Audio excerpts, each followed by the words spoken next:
ఇక స్లీవ్స్ మడచాల్సిన సమయం వచ్చింది.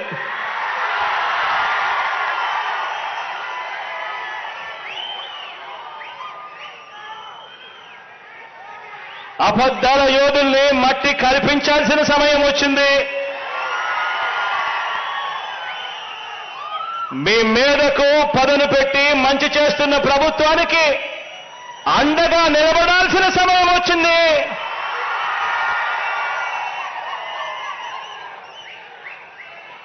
పేదవాడి భవిష్యత్ మారాలంటే, వారి బ్రతుకులు నేటి కంటే ఇంకా మెరుగు కావాలి అనంటే మరోసారి మనందరి ప్రభుత్వాన్ని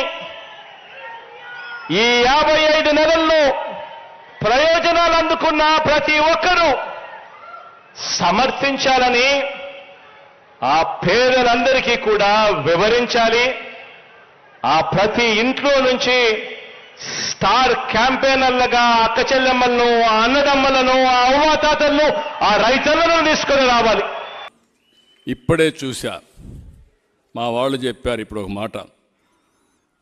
ముఖ్యమంత్రి ఒక సభలో మాట్లాడుతూ చొక్కా చేతులు మడతబెట్టే సమయం వచ్చింది. చొక్కా చేతులు మడత పెడతాడంట.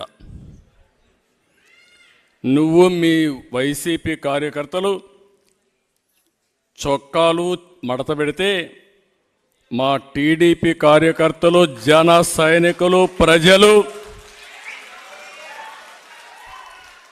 కుర్చీలు మడత పెడతారు.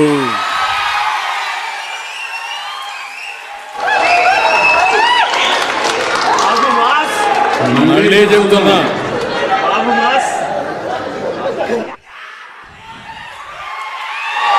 సీఎం ఈరోజు సభలో మాట్లాడుతూ చొక్కా చేతులు మడత పెట్టే సమయం వచ్చింది. నువ్వు మీ వైసీపీ కార్యకర్తలు చొక్కాలు మడత పెడితే మా టీడీపీ కార్యకర్తలు, జన సైనికులు, ప్రజలు కుర్చీలు మడత పెడతారు.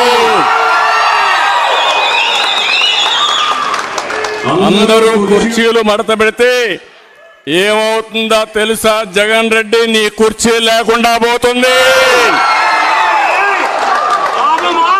నువ్వు ముఖ్యమంత్రి హోదాలో ఉన్నావు.